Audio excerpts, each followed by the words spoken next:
So hi everyone, welcome back to my channel. This is Marissa. Today I will be talking about my 2015 goals. I know it's a bit late now, or a month late, but I start my new year during the Chinese New Year, so hence I don't tend to have sort of goals or resolutions in the month of January, but sort of move it to when the Chinese New Year comes. I think everyone will have to agree with me that last year was sort of a really difficult year for everyone. For me personally, it was hard and challenging and difficult, and I'm so glad I'm over that. However, there are a few things I am thankful for. Three things that I am so thankful for is that my divorce settlement is finished. Last year, I almost focused on that for almost the entire part of 2014, especially in the last 6 months or so. And it was tough and difficult, but I am now so thankful that it's over, and I am just in the last stages of it closing off, and I've just been served the divorce documents last Friday, and that's something I have to just complete and you know, like close the chapter of my life. And it's just so, it's very sad and emotional. It's I'm sure those people who've been through divorce would know how it feels, and I'm now I entirely understand people who go through that. It's not something you wish for, for other people to happen, but I know there's a reason it happened to me, and I fall and then I get up again, and I fall and get up again. It's just a roller coaster ride that I'm going through, but I'm thankful because the process could have been very nasty, but because of the personalities involved and the way my ex and I have sort of dealt with it's much easier than what I hear from other people about their lives or what they've been through. So the second thing that I am thankful for in 2014 is the start of my simplification or minimalist journey.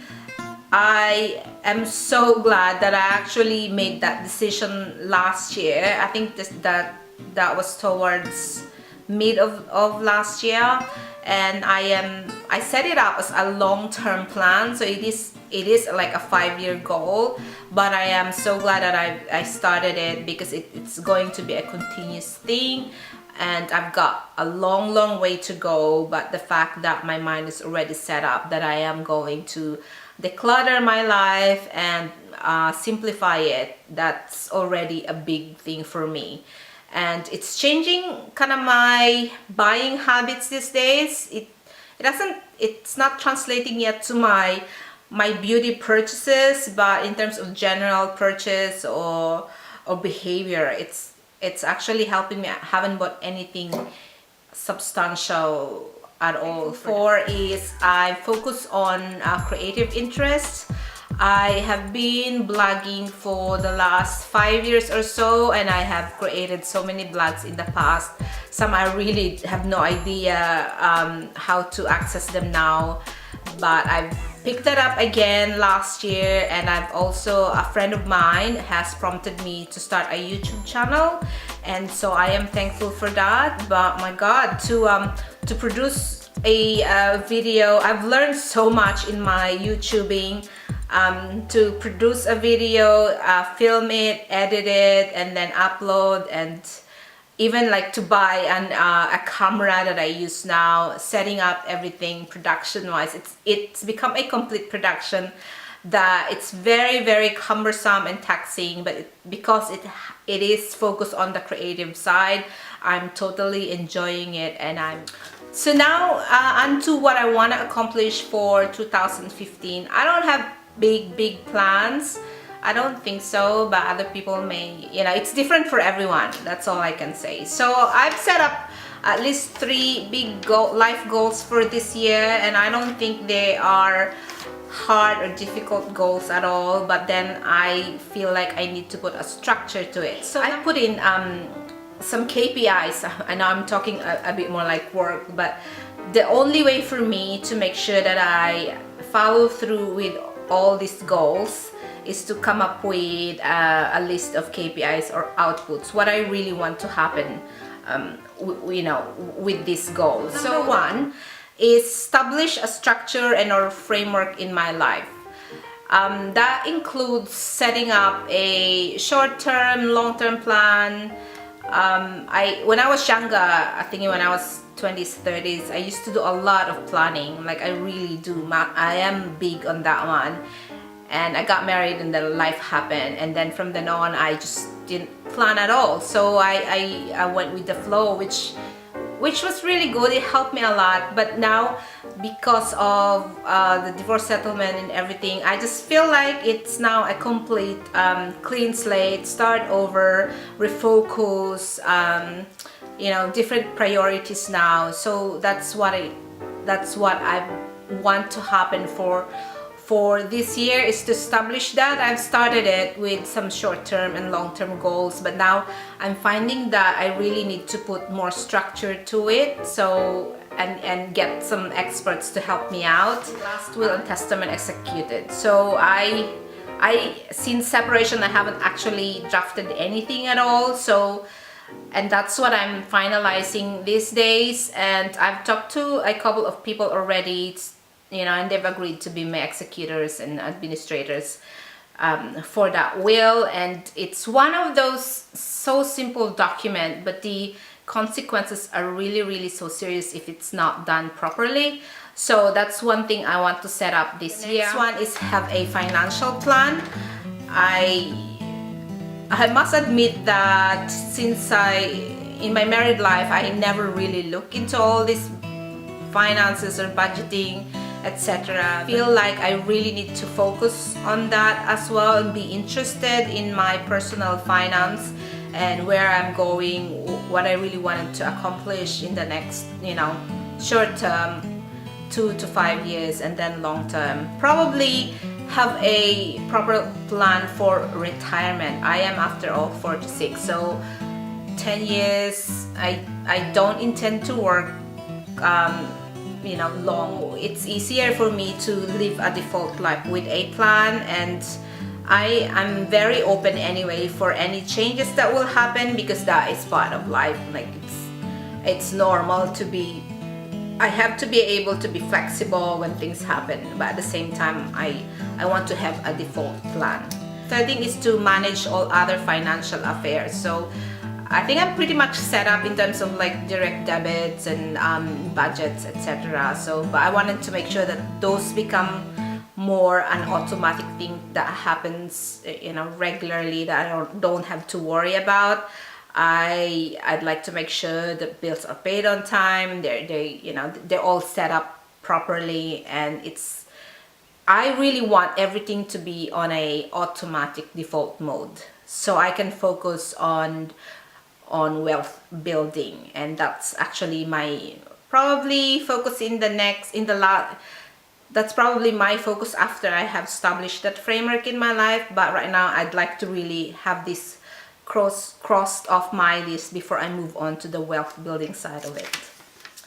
And then the next big life goal for me this 2015 is on career development. I just felt like it's about time for me to grow and expand in terms of my interest and even like responsibilities, because I feel the need to really explore now. And there are again 3 things or outputs that I want to happen on that career side. Is to maintain framework and train others. I have the best framework in my company, and I'm pretty sure even in the industry itself, but then I wanted to train others or share that to other people so they can use that as a guideline as well, and just to develop and launch a system. This is not one of my core competencies. I started something and I really just want that launch big time this year. And the next item under career development is to get GRC certification, and that's governance, risk, and compliance. 2015 goal is about wellness. I thing. I'd like to put it as a more kind of holistic thing, so this encompasses everything. It's health and fitness, mental health, social health, emotional health, etc., etc. So it's not just about health and fitness. And because there are things I do believe that health and fitness is more a lifestyle choice, and I'm not very good at following through a health goal or health or fitness goal anyway. But I have picked up a few habits in the last year that actually are working for me, and I want to continue and follow through with that. Outputs for wellness, I put in 3 again. So one is focus on quality relationships and friendship and establish new ones. During my break, to actually evaluate all the relationships I have, and I realized that in most of my friendships or relationships, it's almost like I feel like I'm the one really taking more effort to stop, to maintain that. And I know I can be so chatty and like needy and clingy as a friend or even in a relationship. But at the same token, I feel like I think this year I wanted it to be the other way around. Now I just want a relationship that is easy. I want a relationship to be a two-way thing, so it has to be, if I put an effort, I can expect the other party to put the same effort as well. Otherwise, now I see it as a no-go, because then I think that a relationship and friendship, it's a decision that both of you will have to agree that you want to be there, and so we'll make it. And I still keep friends that I have, but probably put them in a different pile this time, or like an acquaintance, but not share much of my personal life with them. My life's quite open. Everyone knows. I think most people would know what I go through. I don't think I don't have much. It's part of me that I want to keep personal, but then in general I really like to share my life to other people. But I find in my relationships or friendships now, if they are not going to be like that, I'll probably try and understand, but at a certain point I've gotta know, somehow I have to know them well enough to be called friends. So now I'm thinking I actually have really very few people, probably 3 that I can say they are my friends. The rest are just like good company for catching up, chatting, or coffee or dinners. And I feel like I'm getting old now, and I really want to invest time with people who really are interested in my life, not just me trying to be interested in their life, but it has to be a two-way thing. That's a big thing for me, and I want to focus on that this year. The next is probably continue with my simplification and minimalism journey. Again, next thing is continue with my YouTube and blogging, and I put in here a couple of optional goals. And travel is one of the loves of my life. It's just I really want to travel with family or a loved one or a friend who is into traveling as well. And I haven't set up anything concrete yet for this year, and I'll probably visit families in America, or I'm actually ask families in the Philippines to come over and visit me here. But I would love to travel again, do another Captain's Choice tour, go back to Europe, visit other places in the world. One of the optional goals. And then the other one is, again, has to do with relationship or love interest this time. It's I am very happy with the status of where I am at, but then I am open to any other possibilities in life. Love relationships, one of my weaknesses, and it's certainly an Achilles heel. It's one of those things that I think I really have to let go and give up on it. and let my God or universe deal with it, because it's a complete weakness of mine, and sometimes I really have no idea how to tread that path, and so I put it as an optional goal, because I believe that when I focus on my life, and that thing will just have to happen organically. I don't want to be part of my focus anymore, but at the same time I'd like to be open about anything. So thank you all for watching, and I hope you are having a great day. I'll see you on my next video. Cheers, bye bye.